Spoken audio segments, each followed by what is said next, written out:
Hello நண்பர்களே, இன்றைக்கி என்ன சமையல் தெரியுமா? இன்றைக்கி நான் சாம்பார் வைக்க போகிறேன். சாம்பாருக்கு ஃபஸ்ட்டு என்ன பண்ணேன்னா, இந்த பாருங்கள், இந்த டம்ளரால் 1½ கப்பு சோளம்பருப்பு, 1/2 கப்பு சிறுபருப்பு போட்டு கொஞ்சோண்டு மஞ்சத்தூள், பெருங்காயத்தூள், கொஞ்சோண்டு உப்பு போட்டு, பூண்டு போட்டு ஒரு 3 விசிலு வர வச்சு எடுத்துக்க போகிறேன். இதுக்கு தேவையான காய்கறிலாம் என்னன்னு நான் ஆஞ்சிட்டு உங்கள்கிட்ட காமிக்கிறேன்.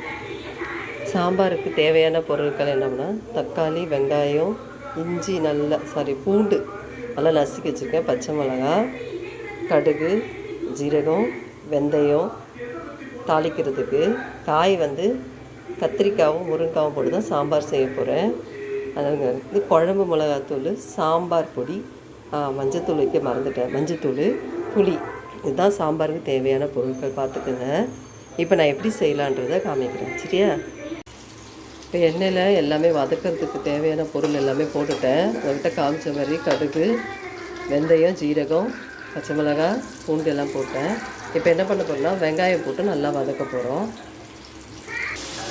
இப்போ போட்டாச்சு. வெங்காயம் போட்டு நல்லா வதக்கிடணும். நல்லா வதங்கின பிறகு அப்புறம் நம்ம காயெல்லாம் சேர்த்து வதக்கலாம், சரிங்களா? இப்போதைக்கு நல்லா வதங்கட்டும்.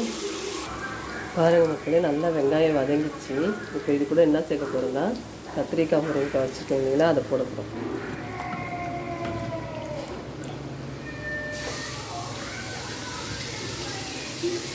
நல்லா தண்ணியை ஒட்ட இது பண்ணிவிட்டு நல்லா புரிஞ்சுக்கோங்க.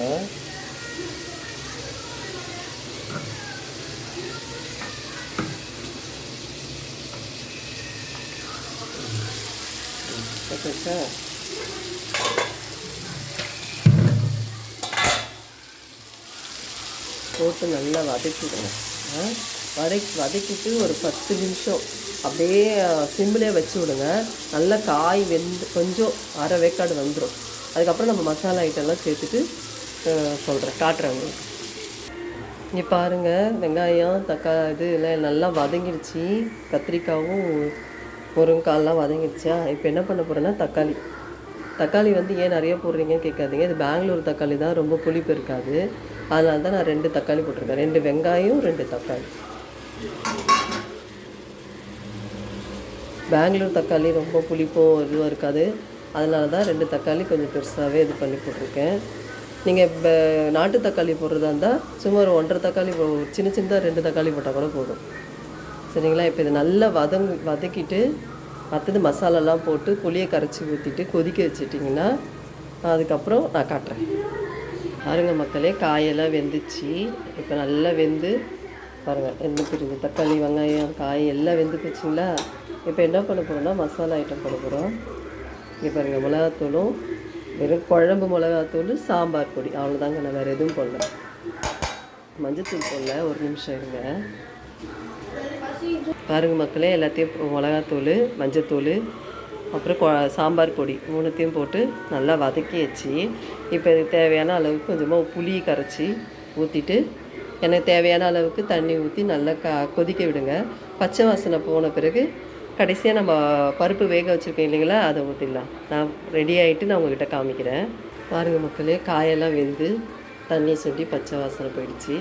இப்போ என்ன பண்ண போகிறோன்னா, நம்ம சாம்பாரில் கடைஞ்சி வச்சுருக்கேன், இதை எடுத்து நம்ம ஊற்ற போகிறோம். கேமரா பிடிச்சிட்டு ஊற்றுறேன், சரி கொடுப்பா. நான் கலக்கிட்டு நான் உங்கள்கிட்ட காமிக்கிறேன், சரிங்களா? பார்த்தீங்களா மக்களே, சாம்பார் ரெடி. எப்படி இருக்குன்னு பாருங்கள்.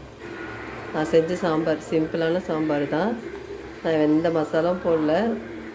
பாருங்கள், அவ்வளோதான், சாம்பார் ரெடி. வாங்க சாப்பிட்லாம். இதுக்கு தொட்டுக்க என்னென்னா, உருளைக்கிழங்கும் வாழைக்காவும் வறுவல், இது 2ம் வச்சு சாப்பிட்டு பாருங்கள், செம்ம டேஸ்ட்டாக இருக்கும். பிடிச்சிருந்தால் லைக் பண்ணுங்கள், சப்ஸ்கிரைப் பண்ணுங்கள். தயவு செஞ்சு சப்ஸ்கிரைப் பண்ணுங்கள், எனக்கு லைக் பண்ணுங்கள், சப்போர்ட் பண்ணுங்கள். உங்களுடைய எல்லா சப்போர்ட்டுக்கும் ரொம்ப மனதார நன்றி செலுத்துகிறேன். நீங்கள் இன்னும் மேலும் சப்போர்ட் பண்ணுங்கள். எனக்கு என்னென்ன தெரியுமோ என்னால் முடிஞ்சதை நான் ட்ரை பண்ணி உங்களுக்கு சொல்லி கொடுக்குறேன். நான் எந்த மசாலா ஐட்டம் அதிகமாக எதுவுமே கலக்காமல் என்கிட்ட என்ன இருக்கோ, உங்கள் ஹெல்த்துக்கு தேவையானது என்னால் என்ன முடியுமோ நான் சொல்லித்தரேன். அதை ஃபாலோ பண்ணிக்கோங்க. தேங்க்யூ ஃப்ரெண்ட்ஸ், பாய்.